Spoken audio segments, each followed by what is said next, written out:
Top ട്യൂഷന്റെ history ട്യൂട്ടോറിയലിലേക്ക് എല്ലാവർക്കും സ്വാഗതം. ഇന്ന് നമ്മൾ പഠിക്കാൻ പോകുന്നത് സോഷ്യൽ അനാലിസിസ് ത്രൂ സോഷ്യോളജിക്കൽ ഇമാജിനേഷനിലെ ഫോക്കസ്ഡ് ക്വസ്റ്റ്യൻസുകളാണ്.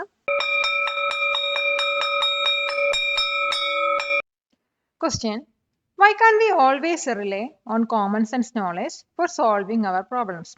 നമ്മുടെ പ്രോബ്ലംസ് സോൾവ് ചെയ്യുന്നതിന് വേണ്ടിയിട്ട് എന്തുകൊണ്ടാണ് എപ്പോഴും കോമൺ സെൻസ് നോളേജിൽ റിലേ ചെയ്യരുത് എന്ന് പറയുന്നത്?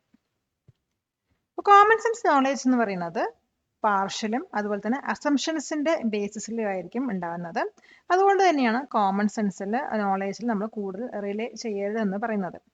കോംപ്ലക്സ് ആയിട്ടുള്ള സോഷ്യൽ പ്രോബ്ലംസത്തിന് കോമൺ സെൻസ് നോളേജ് പ്രൊവൈഡ് ചെയ്യുന്നതിനേക്കാളും ഡീപ്പറും അതുപോലെ മോർ സയന്റിഫിക് അനാലിസിസും ആവശ്യമുണ്ട്. അപ്പൊ ഇതിന്റെ ആൻസർ നമുക്ക് എങ്ങനെ എഴുതാൻ നോക്കാം. We cannot always rely on common sense knowledge because it is often partial and based on assumptions. It does not look for the real causes behind problems and can be misleading. For example, it might blame poverty on laziness instead of looking at social factors like lack of jobs. Complex social problems require a deeper, more scientific analysis than common sense knowledge provides. Question: how is the statement teenagers are always rebellious an example of a stereotype? എങ്ങനെയാണ് teenagers എപ്പോഴും ധിക്കാരികളാണ് എന്ന statement stereo ടൈപ്പിന് ഒരു example ആവുന്നത്? ഇപ്പൊ ഈ ഒരു statement പറയുന്നത് stereo type ആണ്. കാരണം ഇത് ഒരു ഹോൾ ഗ്രൂപ്പ് ഓഫ് പീപ്പിളിനെയാണ് ജനറലൈസ് ചെയ്യുന്നത്. ഇതൊരു മിസ്കൺസെപ്ഷൻ ആണ് ക്രിയേറ്റ് ചെയ്യുന്നത്. കാരണം എല്ലാ ടീനേജേഴ്സും ഒരേ രീതിയിലായിരിക്കില്ല പെരുമാറുക. ചില ടീനേജേഴ്സ് വന്നിട്ട് റെസ്പോൺസിബിളും അതുപോലെ റെസ്പെക്ട്ഫുള്ളും ആയിട്ടുള്ള ഗ്രൂപ്പ് ഉണ്ടാവും. ഈ സ്റ്റീരിയോടിപ്പിക്കൽ സ്റ്റേറ്റ്മെന്റ്സ് വന്നിട്ട് കോമൺ സെൻസ് നോളേജിൽ നിന്നാണ് കിട്ടുന്നത്. ഇത് വന്നിട്ട് ഒരു ലാക്ക് ഓഫ് ട്രസ്റ്റ് ആണ് ഉണ്ടാക്കുന്നത്. അപ്പൊ ഇതിന്റെ ആൻസർ നമുക്ക് എങ്ങനെ എഴുതാൻ നോക്കാം. This statement is a stereotype because it is a generalisation about a whole group of people. It creates a misconception that all teenagers behave in the same irresponsible way. In reality, teenagers are a diverse group and many are responsible and respectful. Such stereotypical statements, often from common sense knowledge, lead to a lack of trust. Question: why does common sense knowledge often fail to discover the real causes of problems? എന്തുകൊണ്ടാണ് common sense knowledge ഒരു പ്രോബ്ലത്തിന്റെ real കോസിനെ discover ചെയ്യാൻ fail ചെയ്യുന്നത്? ഇപ്പൊ common sense knowledge വന്നിട്ട് fail ചെയ്യാൻ കാരണം അതൊരു superficial understanding ആണ് പ്രൊവൈഡ് ചെയ്യുന്നത്. അതുകൊണ്ടാണ് ഇത് വന്നിട്ട് സയന്റിഫിക് സ്റ്റഡിയിൽ റിലേ ചെയ്യാതെ മറിച്ച് പേഴ്സണൽ എക്സ്പീരിയൻസസിലും അതുപോലെ അസംഷനെയാണ് കൂടുതൽ റിലേ ചെയ്യുന്നത്. അതുകൊണ്ട് തന്നെയാണ് ഒരു കോംപ്ലക്സ് ആയിട്ടുള്ള സോഷ്യൽ ഇഷ്യൂസിനെ ഇന്ന് പ്രോപ്പർ ആയിട്ട് അനലൈസ് ചെയ്യാൻ കഴിയാതെ വന്നതും. അപ്പൊ ഇതിന്റെ ആൻസർ നമുക്ക് എങ്ങനെ എഴുതാൻ നോക്കാം. Common sense knowledge fails because it provides only a superficial understanding. It relies on personal experiences and assumptions instead of scientific study. For example, it might suggest temporary shelters can solve housing problems permanently. It overlooks deeper causes like financial instability and unemployment. This is why it cannot properly analyze complex social issues. Question: what are some examples of social institutions? Social institutionsന്റെ കുറച്ച് example ഏതൊക്കെയാണ്? Social institution എന്ന് പറയുന്നത് സൊസൈറ്റിയിലുള്ള റൂൾസിന്റെ frame വർക്കാണ്. അതിൽ ഫാമിലിയാണ് primary social institution വരുന്നത്. ഫാമിലിയിൽ നിന്നാണ് ബേസിക് വാല്യൂസ് ആദ്യം നമ്മൾ പഠിക്കുന്നത്.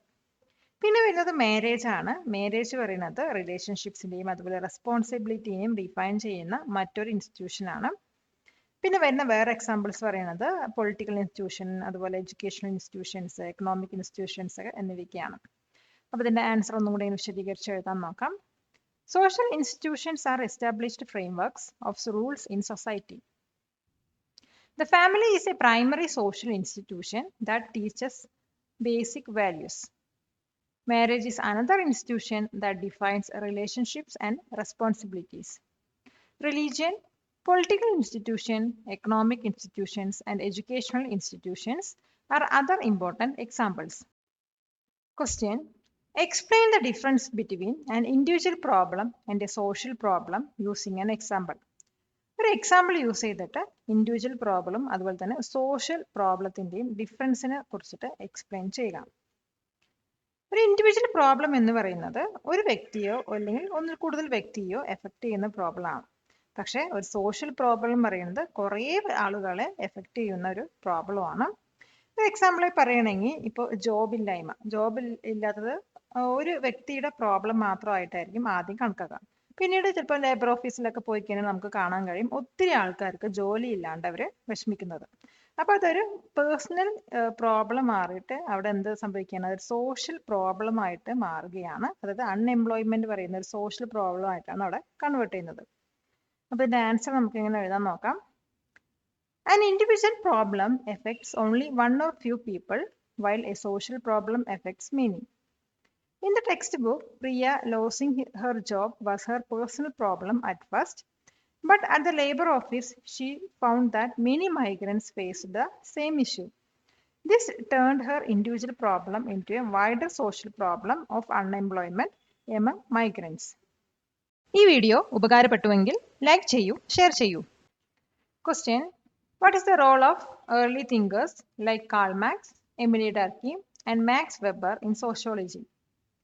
ഏർലി തിങ്കേഴ്സ് ആയിട്ടുള്ള കാൾ മാക്സിന്റെയും എമിലി ഡർക്കീമിന്റെയും അതുപോലെ മാക്സ് വെബറിന്റെയും സോഷ്യോളജിയിലുള്ള റോള് എന്തൊക്കെയാണ്? ഇപ്പൊ Karl Marx, Emile Durkheim, Max Weber എന്നൊക്കെ പറയുന്നത് സോഷ്യോളജിയിലുള്ള പ്രൊമിനന്റ് ആയിട്ടുള്ള തിങ്കേഴ്സ് ആണ്. സോഷ്യോളജിനെ ഒരു സയന്റിഫിക് ഫീൽഡ് ഓഫ് സ്റ്റഡി ആക്കി എസ്റ്റാബ്ലിഷ് ചെയ്യാൻ ഇവരൊക്കെ ഹെൽപ്പ് ചെയ്തിട്ടുണ്ട്. അതോടൊപ്പം തന്നെ ഇമ്പോർട്ടൻ്റ് ആയിട്ടുള്ള തിയറീസും അതുപോലെ തന്നെ കൺസെപ്റ്റ് ഒക്കെ സൊസൈറ്റീനെ അനലൈസ് ചെയ്യാൻ വേണ്ടിയിട്ട് ഡെവലപ്പ് ചെയ്യാനും ഇവർ വളരെയധികം സഹായിച്ചിട്ടുണ്ട്. ഇവരുടെ വർക്ക്സ് വന്നിട്ട് സോഷ്യൽ സ്ട്രക്ചേഴ്സിൻ്റെയും അതുപോലെ സോഷ്യൽ പ്രോബ്ലത്തിൻ്റെയും സോഷ്യൽ ചേഞ്ചിനെയൊക്കെ കൂടുതൽ മനസ്സിലാക്കാനുള്ള ഒരു ഫൗണ്ടേഷൻ ലേ ചെയ്തിട്ടുണ്ടായിരുന്നു. അപ്പോൾ ഇതിൻ്റെ ആൻസർ നമുക്ക് ഇങ്ങനെ എഴുതാൻ നോക്കാം. Karl Marx, Emile Durkheim, and Max Weber were prominent early thinkers in sociology. They helped to establish sociology as a scientific field of study. They developed important theories and concepts to analyze society. Their work laid the foundation for understanding social structures, social change, and social problems. Question: According to the table, what does the labor force participation rate in India show? ഇപ്പോൾ താഴെ കൊടുത്തിരിക്കുന്ന table പ്രകാരം എന്താണ് ഇന്ത്യയിൽ labour force participation rate show ചെയ്യുന്നത്? അപ്പോൾ ഈ കൊടുത്ത ടേബിളിൽ വന്നിട്ട് 2017 മുതൽ 2023 വരെയുള്ള ലേബർ ഫോഴ്സ് പാർട്ടിസിപ്പേഷൻ റേറ്റ് ആണ്. അത് ഇന്ത്യയിലത്തെ ജെൻഡർ വൈസ് ഉള്ള റേറ്റ് ആണ് കാണിക്കുന്നത്. ഇതിനകത്ത് എന്താ പറയുന്നത് വെച്ചാൽ മെന്നിൻ്റെയും വിമണിൻ്റെയും പാർട്ടിസിപ്പേഷൻ റേറ്റിൽ വളരെയധികം സിഗ്നിഫിക്കൻറ്റ് ഗ്യാപ്പ് ഉണ്ടെന്നാണ്. അതുപോലെ തന്നെ മെന്നിൻ്റെ പാർട്ടിസിപ്പേഷൻ റേറ്റ് വന്നിട്ട് വിമണിനെക്കാളും ഹയർ ആണെന്നാണ് ഇതിനകത്ത് കാണിക്കുന്നത്. ഇതെന്ത് സജസ്റ്റ് ചെയ്യുന്നു വെച്ചാൽ വിമൻസിന് വർക്ക് ചെയ്യുന്നതിൽ ലിമിറ്റ് ചെയ്യുന്ന കുറച്ച് സോഷ്യൽ ഫാക്ടേഴ്സ് ഉണ്ട് എന്നാണ്. അപ്പോൾ ഇതിൻ്റെ ആൻസർ നമുക്ക് എങ്ങനെ വിശദീകരിച്ച് എഴുതാൻ നോക്കാം. The table shows the labor force participation rate in India by gender from 2017 to 2023. It highlights a significant gap between the participation of men and women. The participation rate of men is much higher than for women in all the years shown. This suggests that there are social factors limiting women's entry into the workforce. Question: What are the social factors behind the gender gap in labor force participation? Labor force participation അകത്ത് gender gap വരാനുള്ള social factors ഏതൊക്കെയാണ്? അപ്പോൾ labour force പാർട്ടിസിപ്പേഷനകത്ത് gender gap വരാൻ കുറേ social factors ഉണ്ട്. അതിൽ ഒരു factor പറയുന്നത് ജെൻഡർ നോംസ് ആണ്. അതായത് മെന്നാണ് കൂടുതലും വർക്ക് ചെയ്യാൻ എക്സ്പെക്ട് ചെയ്യുന്നത്, അതോടൊപ്പം സ്ത്രീകൾ വീട്ടിലിരിക്കാനാണ് എക്സ്പെക്ട് ചെയ്യുന്നത്. ഇത് വന്നിട്ട് സ്ത്രീകളുടെ എംപ്ലോയ്മെന്റ് ഓപ്പർച്യൂണിറ്റി ലിമിറ്റ് ചെയ്യുകയാണ് ചെയ്യുന്നത്. മറ്റൊരു ഫാക്ട് എന്ന് പറയുന്നത് ബോയ്സിനാണ് ഗേൾസിനേക്കാൾ കൂടുതൽ എഡ്യൂക്കേഷണൽ ഓപ്പർച്യൂണിറ്റീസ് കിട്ടുന്നത്. ഇത് വന്നിട്ട്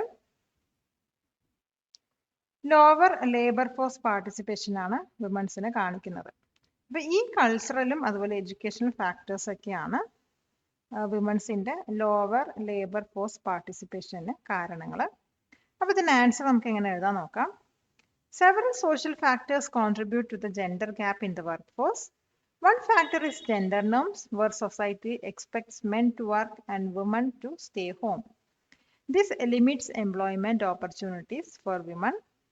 Another factor is that boys sometimes get more educational opportunities than girls. These cultural and educational factors lead to lower labor force participation for women. Question: how does the story of Ishan show the influence of social factors on career choices? എങ്ങനെയാണ് ഇഷാന്റെ story വന്നിട്ട് career ചോയ്സസിനെ social factors influence ചെയ്യുന്നുണ്ട് എന്ന് show ചെയ്യുന്നത്?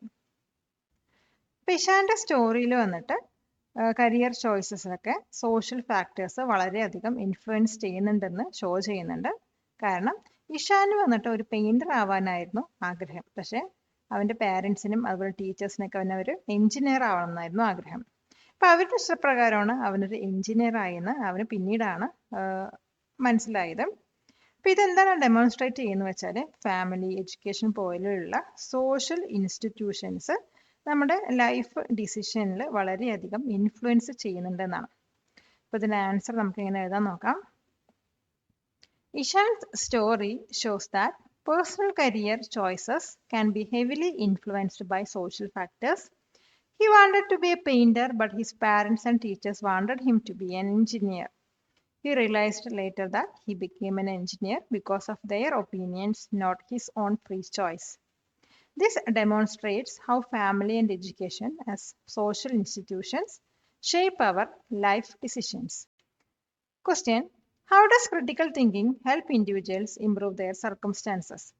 എങ്ങനെയാണ് critical thinking ഇൻഡിവിജ്വൽസിനെ അവരുടെ circumstances improve ചെയ്യാൻ help ചെയ്യുന്നത്?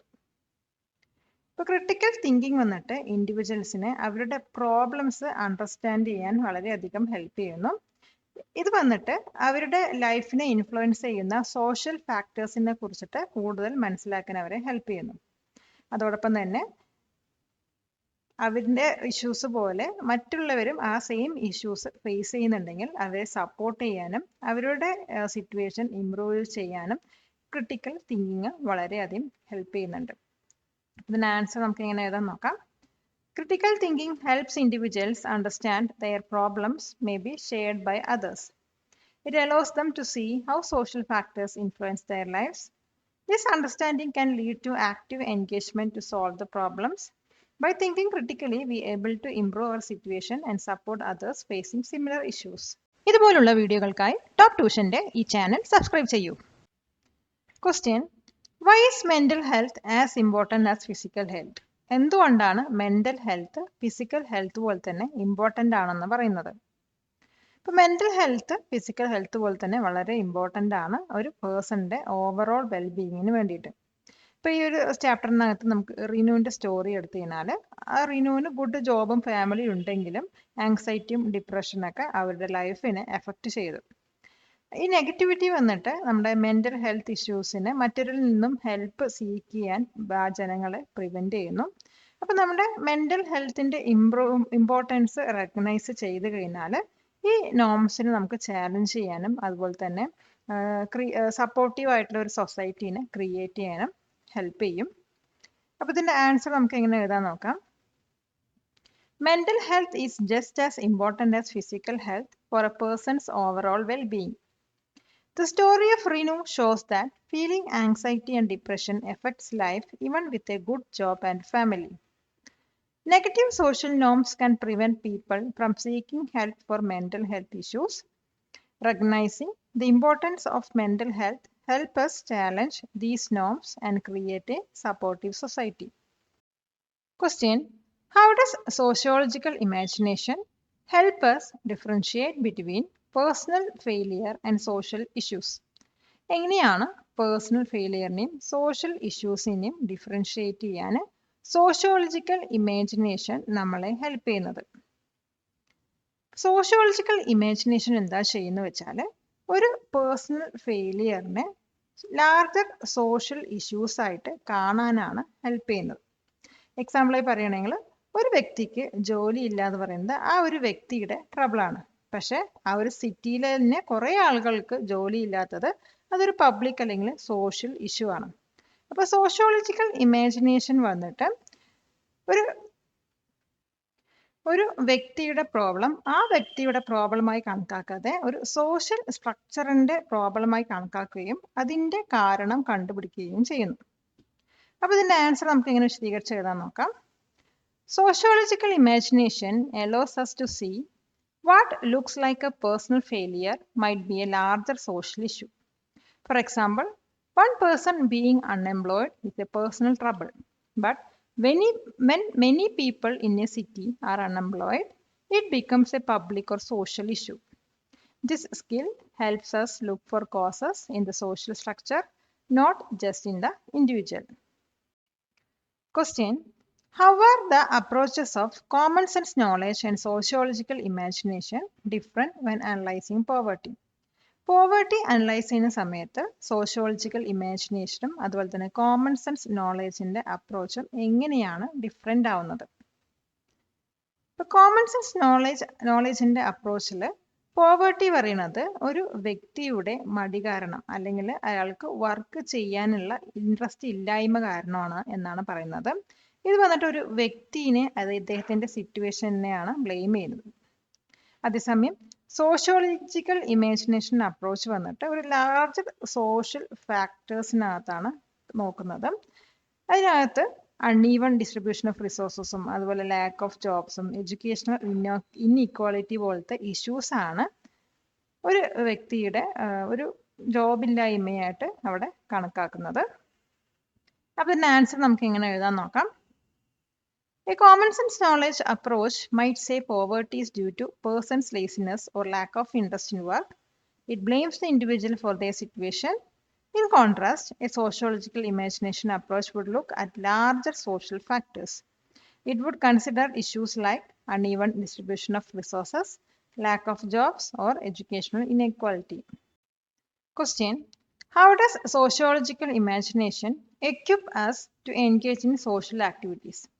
എങ്ങനെയാണ് സോഷ്യോളജിക്കൽ ഇമാജിനേഷന് സോഷ്യൽ ആക്ടിവിറ്റീസിൽ എൻഗേജ് ചെയ്യാൻ നമ്മളെ ഹെൽപ്പ് ചെയ്യുന്നത്? സോഷ്യോളജിക്കൽ ഇമാജിനേഷൻ വന്നിട്ട് നമ്മുടെ ലൈഫ്സും അതുപോലെ സൊസൈറ്റിയും തമ്മിലുള്ള ലിങ്ക് മനസ്സിലാക്കാൻ ഹെൽപ്പ് ചെയ്യുന്നു. ഇത് നമ്മുടെ ഇൻഡിവിജ്വൽ പ്രോബ്ലംസിന്റെ റൂട്ട് കോസ് പറയുന്നത് സോഷ്യൽ സ്ട്രക്ചറിൽ നിന്നാണെന്ന് മനസ്സിലാക്കാൻ കഴിയുന്നത്. അപ്പോൾ ഈ ഒരു അണ്ടർസ്റ്റാൻഡിങ് വന്നിട്ട് നമ്മളെ മോട്ടിവേറ്റ് ചെയ്യുകയും സോഷ്യൽ ആക്ടിവിറ്റീസിൽ കൂടുതൽ എൻഗേജ് ചെയ്യാനും ഹെൽപ്പ് ചെയ്യുന്നു. അതോടൊപ്പം തന്നെ പേഴ്സണൽ പ്രോബ്ലംസിനെ ഒരു പബ്ലിക് ഇഷ്യൂ ആക്കിയിട്ട് ട്രാൻസ്ഫോം ചെയ്യാനും ഈ ഒരു സോഷ്യോളജിക്കൽ ഇമാജിനേഷൻ നമ്മളെ ഹെൽപ്പ് ചെയ്യുന്നുണ്ട്. അപ്പോൾ ഇതിൻ്റെ ആൻസർ നമുക്ക് എങ്ങനെ എഴുതാൻ നോക്കാം. Sociological imagination helps us understand the complex links between our lives and society. It shows us that individual problems are often rooted in social structures. This understanding can motivate us to engage in social activities to address these root causes. It transforms personal problems into public issues that require collective action. Palakkad നിവാസികളെ ഞങ്ങളുടെ class room ട്യൂഷനിലേക്ക് സ്വാഗതം ചെയ്യുന്നു. മറ്റൊരു വീഡിയോയുമായി വീണ്ടും കാണാം.